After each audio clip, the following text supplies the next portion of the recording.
At my father's funeral, Clay Henson spoke without warning. The truth is, your father caught me and Priscilla Vance in bed together. That's what triggered his heart attack.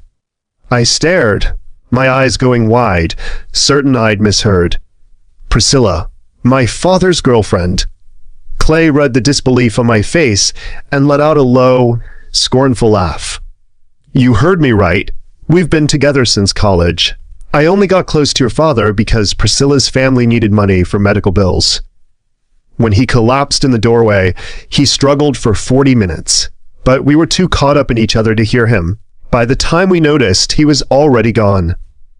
He looked at my father's portrait without a shred of guilt, the corner of his mouth curved upward. Your father kept the woman I loved for 5 years. So I slept with his daughter for 5 years. Now we're even. I've made my fortune. Priscilla is free, and now I'm going to marry her.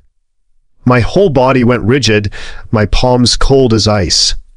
Just last week, Priscilla had been arm in arm with me, dragging me to pick out a wedding dress, telling me I'd be the most beautiful bride.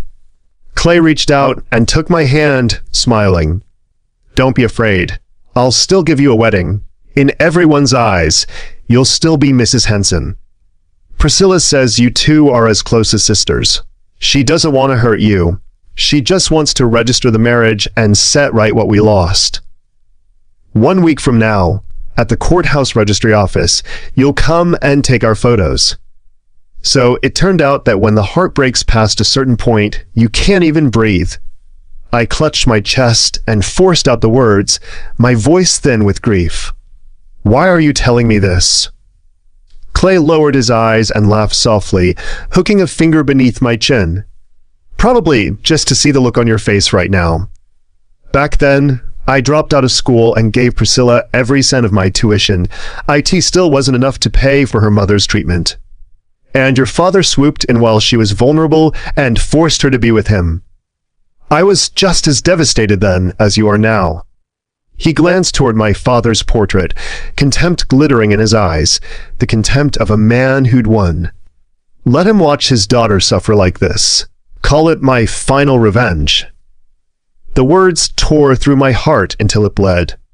Years ago, I'd turned down the childhood betrothal my elders had arranged for me. And of all people, I'd set my heart on Clay, who back then owned nothing but a small shooting club. My father doted on me. He gave Clay the capital to start his business, opened doors for him, handed him connections. He backed Clay's company every step of the way, building it into something powerful. Clay used to say meeting me was the greatest luck of his life, that he and my father would be the two great trees standing behind me, that he'd protect me, cherish me for the rest of my life. Now one of those trees had fallen, and he was the one who'd brought it down. And he was telling me these 5 years had been nothing but revenge. Clay lifted his hand and wiped the tears from my face. Why are you crying? I never said I didn't like you, but I failed to protect Priscilla all those years ago. You owe me the chance to set that right. Besides, you're far too sweet in bed. I'm always afraid I'll hurt you, so I have to go to her to really enjoy myself. Now someone's there to share the burden. Isn't that better for you? Looking at that face, so familiar and yet so strange, I felt a chill crawl up my spine. Clay was about to say more when Priscilla suddenly appeared, shouting, Enough! Her father's mistakes have nothing to do with her. Can't you see she's trembling? She grabbed my hand, her face full of guilt. Marjorie Sullivan, I never meant to keep this from you. I just didn't want to hurt you. I swear, registering the marriage is only to lay our regrets to rest. The moment it's done, I'll divorce him right away. Okay. But Clay seized her wrist, his tone domineering and unyielding. Not a chance. I've waited 5 years for you. This time, I'm never letting go. Watching him declare his claim over another woman without the slightest restraint. I laughed at myself, bitter to the core. Priscilla used to be our family's part-time nanny. Like Clay, she was only 4 years older than me. She was all fire, in both figure and temper, and she breathed life into a house that had been dead silent for years. When I first found out she'd become my father's girlfriend, I pushed back hard. But the day my cousin sneered that I was a motherless bastard, it was Priscilla who charged at him with a wine bottle in her hand, splitting her own forehead open in the process. She told me my father was the gentlest, most decent man she'd ever met. Age couldn't stand in the way of real love, she said. She truly cared for my father, and she truly ached for me. So little by little, I let her in. I treated her like a confidant and poured out every secret I had. And now she was saying it again, that all of this was my father's fault. How absurd. Don't touch me. You're filthy. I wrenched my hand free, my voice shaking. Get out. Don't stain the path my father walks into his next life. The two of you will pay for this. When she saw me scrubbing my hand frantically against the hem of my dress, Priscilla's expression curdled. Clay stepped in front of her, frowning. Priscilla already gave the wedding up to you. All she wants is to sign the paperwork. In everyone's eyes, you're still the future Mrs. Henson. You're unstable right now. A little time to cool off will do you good. Priscilla will stay at my place for the next few days. But Marjorie, your father is dead. I'm the only one you've left to lean on. Don't be so willful. They left hand in hand. In the portrait, my father's face was still so gentle, so kind. And finally I broke, sobbing until I couldn't breathe. Dad, I'm such a fool, aren't I? Played for so long by the man I loved and the friend I trusted, and I dragged you down with me. But I couldn't fall apart. Dad was gone. Someone still had to hold the company together. Yet early the next morning, a text came in from my best friend. Marjorie, the sign outside your company building is gone. Are you changing the name? By the time I stormed into the chairman's office, Priscilla was sitting on Clay's lap, wearing the mermaid wedding gown that was supposed to be mine. Her neck and collarbone were marked with kisses. Clay arched an eyebrow. What are you doing here? How rich? They were sitting in my family's company, in the office that had once been my father's, asking me what I was doing there. Priscilla shot to her feet, anxious, scrambling to explain. Marjorie, don't read too much into it. I can't have a wedding with Clay, and he said I'd look beautiful in it, so I just wanted to try it on. I'll go take it off and give it back to you right now. She made as if to head for the lounge, but Clay caught her by the waist and pulled her back. Give it back for what? It was tailored to your measurements in the first place. When we sign the paperwork in a few days, you'll wear this for the keepsake photos. Marjorie doesn't have your figure. She couldn't fill it out. There are plenty of bridal shops out there. She can just grab one off the rack. If she really loves this one, we can alter the sizing and hand it down to her once you're finished with it. The wedding's at the end of a month anyway. This gown, Clay had flown overseas himself to have a designer make it. Back then, I'd worried he wouldn't know my measurements, so I'd gone out of my way to write them on a slip of paper for him. But Clay had tossed it straight into the trash and kissed me hard, pretending to be offended. You think I don't know my own girl's measurements? Who do you take me for? Your punishment is a kiss. Pay up. However sweet it had felt then was exactly how cold it cut now. The girl he'd spoken of, it turned out, had always been someone else. I drew in a deep breath and forced down the nausea as I asked, what gives you the right to have my company's sign taken down? And what makes you think you can sit there? Priscilla bit her lip and answered softly, Marjorie, Clay is now the new chairman. I stood frozen, unable to make sense of her words. Clay had his own company. How could he have become chairman of mine? And when, exactly, had he gotten his hands on the shares? Marjorie, last month your family lost a core client. Then the downstream payments stopped coming in, revenue collapsed, and morale had already been crumbling for weeks. On top of that, your father died without warning, and the rumors were everywhere. People kept saying Avalon was finished, so a lot of shareholders started dumping their stock at rock-bottom prices. I'm the one who scooped it all up in time. Reading the confusion on my face, Clay rose and smoothed his collar. I hold 40% of the shares now. That's more than your father left you. The board is made up of smart people, and they know who can actually take this company somewhere better. I can bring back the core clients, recover the unpaid balances, and offer them even higher returns on top of it all.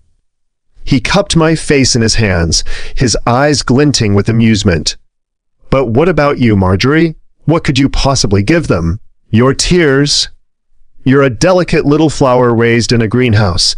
Your father sheltered you too well. A good girl like you doesn't understand the first thing about running a company. How could you survive the bloodbath of the business world? Be good. From now on, you just stay home and enjoy the easy life. Collect your dividends at the end of the year. As for the entertaining and the social functions out there, I got Priscilla with me. She's far better suited to that kind of thing than you. A tremor I couldn't stop ran through my whole body. I might not understand business, but I wasn't a fool. Yesterday, Clay had let his contempt for my father slip, and he had always been a man with ambition. Every single one of these moves bore his fingerprints. Yet watching him paint himself so casually as some kind of savior, my heart still cramped with pain. Senior year of college, my classmates and I went to play at a small shooting club nearby. One of the guys, someone who had once confessed to me and gotten turned down, sneered. "Well, look at the good little girl, daring to touch a gun. You even know how? Don't go wetting yourself. By the time you're begging to be with me, I'll think you're too dirty to bother with." That was when Clay appeared. He guided my hands and fired 9 shots in a row, 9 bullseyes, dead center every time.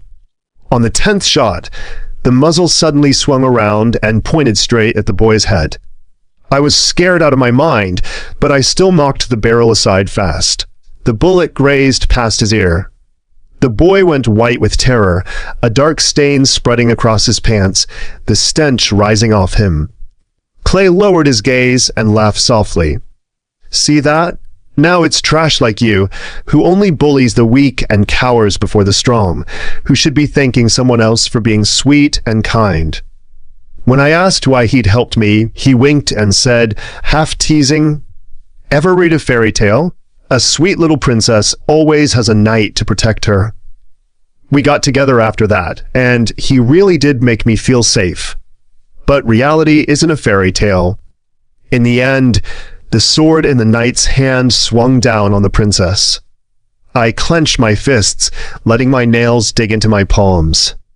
"Clay, I'd rather die than be your mistress." Before he could say a word, Priscilla took my arm, smoothing things over. "Silly Marjorie, stop being so stubborn. We're doing this to protect you. Everyone knows Clay's been sleeping with you for 5 years and that you can't have children anymore. What decent family would ever want you? You're better off with him. At least we won't mistreat you. I honestly don't mind you being the mistress." Priscilla's family had always favored sons over daughters. Back then, her brother had shown up wanting to drag her off by force and sell her to some old man in the countryside as a wife. When I went to pull her free, a knife went into my womb, and I lost the ability to bear children for good. If Clay hadn't arrived with help when he did, I might not even have survived. Priscilla had been crying her heart out at my bedside, her face a mess of tears. "Marjorie, you took that knife from me. From now on, every storm in your life, I'll shield you from it." I laughed at that, a hollow, bitter sound, then lifted my hand and slapped her across the face. "This protection of yours means betraying my father and asking me to be the mistress between you and my fiancé?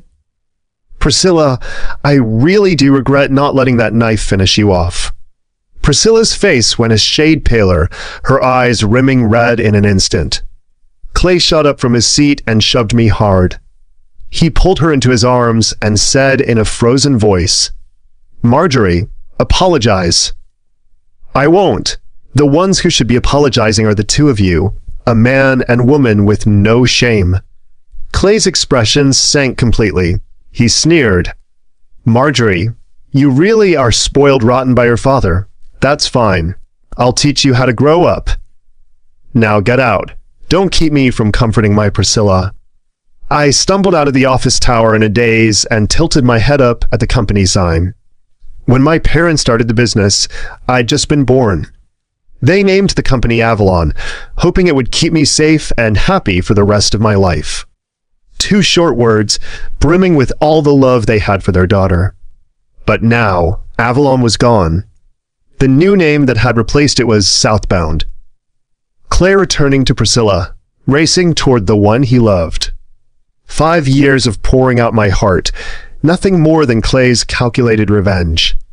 Even the company my father had built with his own hands had become a prop for them to flaunt their love. I dialed a string of numbers. Hello, I agree to marry you. This week, I'll fly to Harbor City and we'll have the wedding. I don't need any betrothal gift. I only need you to do me one favor. Not wanting to go back to that empty house, I drove to the cemetery on the outskirts of the city. But the moment I arrived, I found a crowd hurling paint and eggs all over my father's headstone. They were live streaming on their phones, faces blazing with righteous outrage. Folks, we found that dirty old creep's grave. Lucky bastard, dying this early. But that doesn't mean he gets off easy. Justice comes late, but it always comes. Only then did I see that both my father and I had been dragged into the trending headlines. There were photos of my father kindly giving Priscilla money to pay for her family's medical treatment, and of me slapping Priscilla in the office. At the time, Priscilla had wept with gratitude, swearing she'd repay my father. I remembered it clearly. My father said there was no need, that it was hard enough for a young person making her way in the world. But now it had been twisted into my father using his wealth to tear apart a loving couple, coercing and threatening a young woman into giving herself to him. Even the red, swollen rims of Priscilla's eyes had been recast as the look of someone too afraid to speak her anger, swallowing her grief. They were praising Clay as a hero who'd endured humiliation for years and finally made his name, taking back the woman he loved. Praising him for the clever new name he'd given the company. And my father had become a piece of human filth, someone everyone wanted to beat down. Messages kept flooding into my phone. All from the elders who'd once been close to my father, and from friends in the same circle, wanting to confirm whether it was true. But I couldn't spare a hand to answer, because that man was shouting in excitement. Folks, you want to see this dirty old pervert wiped off the face of the earth? Send 500 sky-piercing arrows, and us brothers will dig up his ashes right now, and pour piss all over them. 10 more 30s. A vicious old animal like this who preyed on women, can we let him rest in peace after death? He doesn't deserve it. Push harder, folks. Enough. That was really enough. I couldn't listen to another word. Just as I was about to charge over, someone yanked me back hard. Clay, with several bodyguards trailing behind him. He looked at me, his brow knotted. Are you out of your mind? Those are men with their blood up. Who do you think you can stop? Going over there will only get you hurt for nothing. I wrenched my hand out of his grip and screamed, Don't pretend you care. You think I don't know you're behind all of this? Clay, my father never forced Priscilla into anything. She chose it. He's the one who saw your potential, who gave you everything. Is this how you repay him? I had called it out, and not a flicker of guilt crossed his face. He let out a soft scoff. That's exactly why I didn't dirty my own hands. Compared to your father stealing Priscilla away from me back then, I've been generous. You're his daughter. Of course you defend him. But I trust Priscilla. She wouldn't lie to me. Now that you know, Marjorie, you should know what to do. Clay raised his phone and, without a moment's hesitation, sent 300 tips into the stream. On screen, the man let out a thrilled shriek. Holy crap. Thank you to this champion of justice. Only 100 to go. Come on, people, push a little harder. Every second you hesitate is mercy this old animal doesn't deserve. My fist clenched. He'd actually go this far. I dragged in a breath. Fine, I'll apologize to Priscilla. But Clay only shook his head. Priscilla has a kind heart. She knows your pride is fragile, so forget the apology. Just sign over the 15% of shares your father left you. Give them to her as your apology. That's all. I stared at him, unable to believe it. Clay, that's the last thing my father left me. He gently tucked a strand of hair behind my ear. Silly girl, with me to take care of you, what use do you have for any of that? Your father robbed Priscilla of 5 years of her youth. Think of it as her compensation. You love me so much. You won't disappoint me, will you? His tone was as gentle as ever, and yet all I could hear was the cold beneath it. In the live stream, they were 50 tips short of 500. Clay lifted his phone again, fingertip hovering lightly over the send button. Marjorie, Priscilla's still waiting for me. I can only give you 3 seconds. 3, 2. My nails dug into my flesh until threads of blood seeped out. Fine. I agree. Satisfied, Clay made a call, shut down the man's live stream, and pulled every trending topic offline. At the same time, he had his bodyguards drive away the crowd raising hell at the cemetery. Watching me sign the contract, he pinched my cheek. This is what I love about you, Marjorie. Sweet and obedient. See? Now, there's no one left for you to lean on but me. You'll stay this good from now on, won't you? I'll take good care of you in your father's place. Friday, the courthouse registry office. Be there to take photos for me and Priscilla. Don't be late, and I promise you a grand wedding at the end of the month. After Clay left, I stumbled to my father's headstone. I tried to scrub the paint off his photo with my sleeve, but the crowd had come back, shovels in their hands. So you're this old animal's daughter. Your dad steals some woman, and you steal somebody's boyfriend. Your whole family's nothing but shameless trash. Don't think we'll let him off just because you got the stream shut down. Today we grind him to dust and scatter the ashes. Justice will be served. Terror seized me. I tried to stop them and was shoved to the ground. In the blink of an eye, the headstone was smashed to pieces. Helpless, I called Clay. It rang a long time before he picked up. Clay, help me. Those people are back. They're going to do something to my father. Enough, Marjorie. Don't mention your father to me again. It makes me sick just hearing it. Because of you, the red mark on Priscilla's face still hasn't faded. She was terrified that fussing over a dead man would ruin the photos on our registration day. I've been busy doing her facials.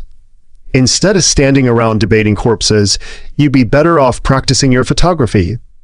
My hand fell limply to my side. They pinned me down, roaring with laughter as they smashed my father's urn to pieces. Even his ashes were defiled by their filth.